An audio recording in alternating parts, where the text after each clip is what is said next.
Hi, this is Joseph Tan here from goodmonday.com. In engagement competency number 5, we are going to be talking about the difference between leading a team and in leading a tribe. Now, what's the difference? If you lead a team, you are concerned about getting the job done. But if you lead a tribe, there is a strong sense of belonging where you have a group of people that share common customs and language and a way of doing things. And when you are actually leading a tribe instead of a team, the employee would be able to say this: my manager cares about me as a person rather than just a company resource. So are you ready to find out what it takes to lead a tribe and not just a team? You know, Henry Ford, the great industrialist, was purported to be saying this once. He said this: why is it that I always get the whole person when what I really want is a pair of hands? Doesn't that echo the desire of most managers? What I really want is a pair of hands to get the job done. But what I have is that I have the whole person, the hands, the feet, the head, and most importantly, he comes with the heart as well. So you are getting the whole package. There's no running away from it. And the thing is, in order to get work that is sustainable and work that really matters and work that produces sustainable results, you have got to go in via the heart. I think Henry Ford needs to be hearing this, that people don't care how much you know until they know how much you care. So the better way to get through the hands of your employee is through the heart. Let's find out how. The first attitude to have in caring about your tribe member, not just your team member as a person, is to form personal connections. Now, personal connections can be formed by way of having just a simple habit, and that is the habit of practicing sincere greetings. If your greetings to your employee has to do with performance all the time, i.e., when you see him walking down the hallway, your remarks are, hey, how are your numbers? How are you doing? When is my report? Now, when can I have that figure on my table? Now, if your first greeting to your employees at the start of the day is performance related, that is going to deliver a signal that he is just a company resource rather than a person. So at the start of the day, here's a simple tip: smile. Watch your body language, your facial expression, smile. Greet the team member or your tribe member as a person. Say, how are you? How was your weekend? Now, if you notice that there are certain signs of trouble or stress or frustration, perhaps you can have a follow-up conversation and listen to find out a little bit more.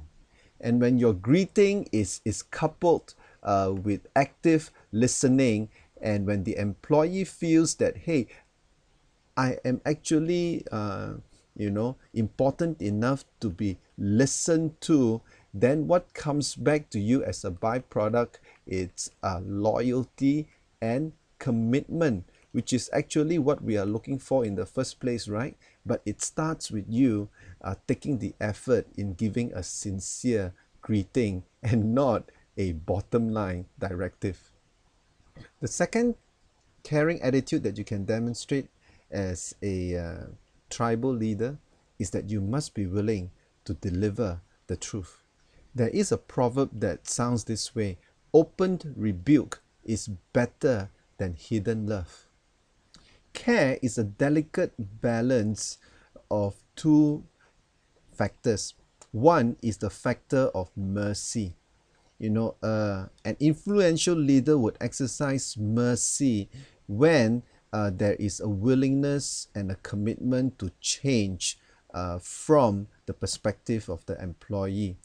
But if there is no change that comes about, even after numerous opportunities are given, then the other aspect of leadership needs to be delivered.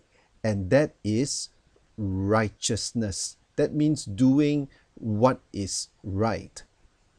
Because if we just focus on being merciful, what we end up is that we end up pampering the employee, and we no longer are working from a set of principles that apply to the whole team.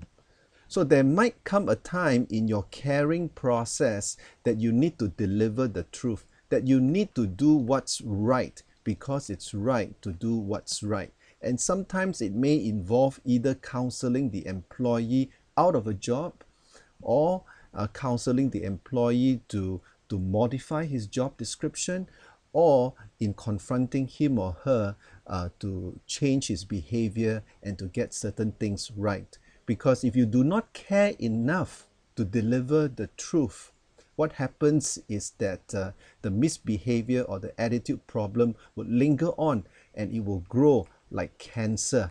And what happens is that it will affect the entire tribe. And that is not something that you are looking forward to as a caring manager. So as a caring manager, it doesn't mean that you are just merciful alone. No, no, no. You have got to learn how to be doing what is right at the right time and be comfortable in delivering the truth. At the end of the day, what we as managers are looking for is a sense of psychological commitment from our employee. Psychological commitment that involves their wholehearted involvement and participation and contribution. But this sense of psychological commitment can only come about if we learn to demonstrate true care. Now, true care that expresses itself in two ways. One is our willingness to make a personal connection with the employee by giving sincere greetings, by active listening and treating them more as a person rather than just a dot on the org chart. And secondly, it's also to have the courage in delivering the truth. Remember, open rebuke is better than hidden love. So when your employees sees you that you care enough to act and you care enough to confront, you basically have the making of forming a tribe that will be loyal to you rather than just a team who barely manages to do the job just to get by. Think about it. This is Joseph Tan here from goodmonday.com. Thanks for watching.